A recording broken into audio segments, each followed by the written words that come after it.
श्री भक्तामर स्तोत्र के संबंध में एक कहानी बड़ी प्रचलित है कि आचार्य मानतुंग को जब राजा ने बेड़ियों में बंधवा दिया या 48 तालों की जेल में बंद कर दिया और उस समय उन्होंने जब इस स्तोत्र का उच्चारण किया तो वो ताले टूटने लगे। और इसके संदर्भ में कहा जाता है कि उस समय चक्रेश्वरी माता जो आती है और इन तालों को तोड़ती हैं। इस कहानी को लेकर इस मिसकंसेप्शन को समझना जरूरी है। एक स्तोत्र का उच्चारण किया और देवी पहुंच गई ताले तोड़ने के लिए। क्या सचमुच में ताला तोड़ने के लिए देवी के आने की आवश्यकता है? क्या ताला तोड़ने जैसी चीज के लिए क्या स्वयं देवी वहां पर आई होगी? ये सोचने की बात है, ये विचार करने की बात है।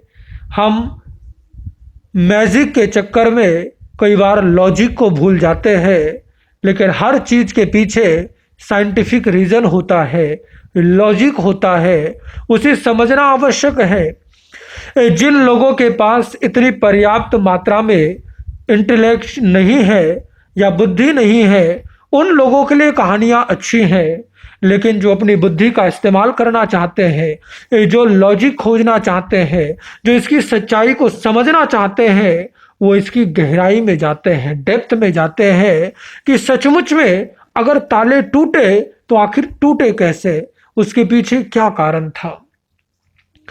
अगर इस स्तोत्र को कभी गहराई से आपने समझने की कोशिश करी हो तो आपको इसके अंदर इसका जवाब मिल जाएगा कि कैसे आचार्य ने किस टेक्निक का उपयोग किया और उन तालों को तोड़ा। उसकी टेक्निक इसी स्तोत्र के अंदर छिपी हुई है, इसी स्तोत्र के अंदर समाई हुई है।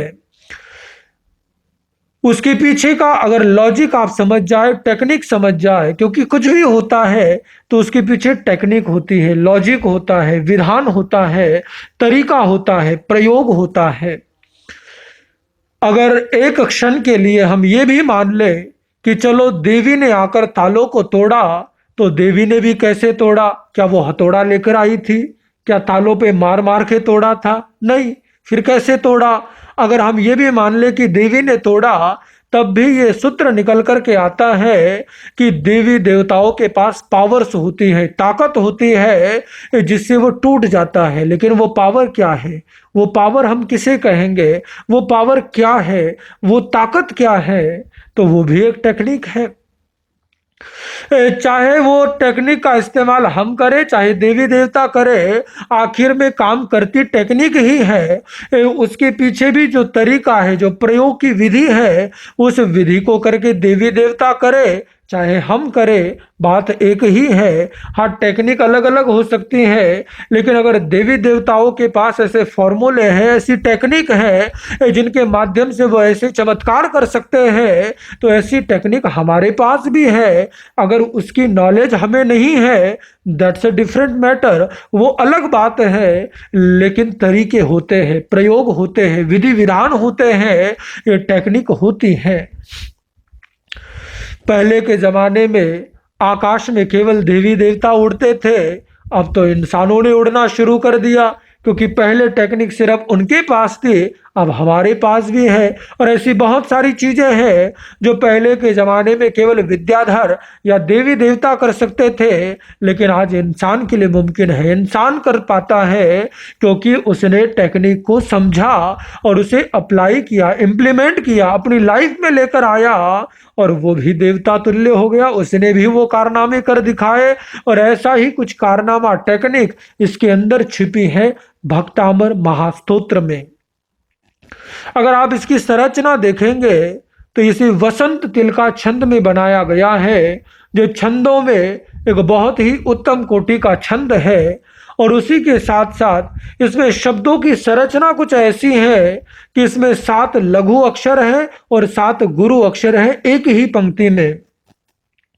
यानी लघु और गुरु, छोटे और बड़े दोनों अक्षरों का संयोजन बराबर मात्रा में किया है, जहां से ये सूत्र निकल करके आता है कि कैसे शब्दों और ध्वनि के समायोजन से ये चमत्कार हो सकता है, ये प्रभाव हो सकता है।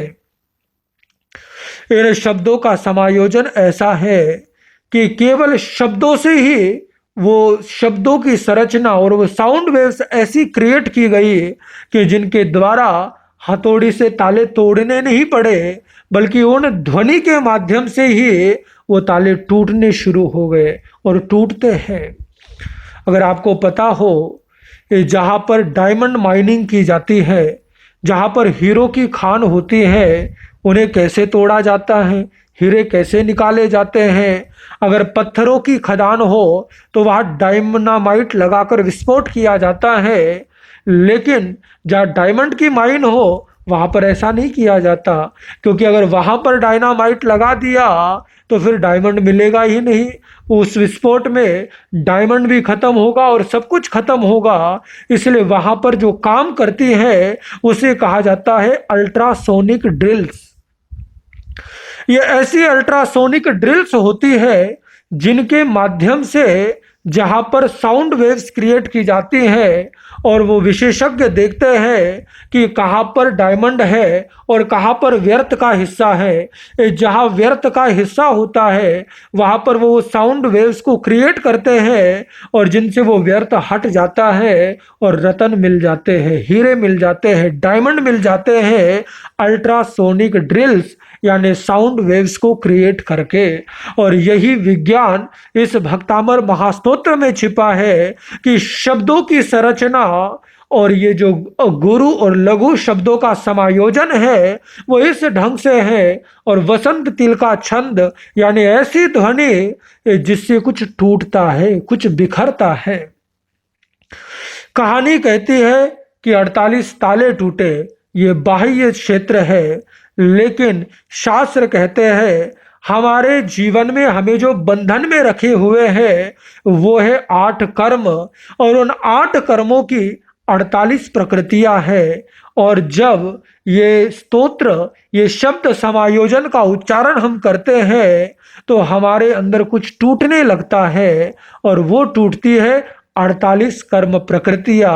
और जब ये 48 कर्म प्रकृतियां टूटने लगती हैं, जब दूर होने लगती है, तो जीवन में चमत्कार होता है, जीवन में कुछ अद्भुत होता है। और वो अद्भुत 48 प्रकृतियों के अनुसार जो जो प्रकृति टूटती जाती है वैसा वैसा परिणाम मिलता है, और वैसे वैसे हमारे जीवन में चमत्कार होते हैं, प्रभाव देखने को मिलते हैं।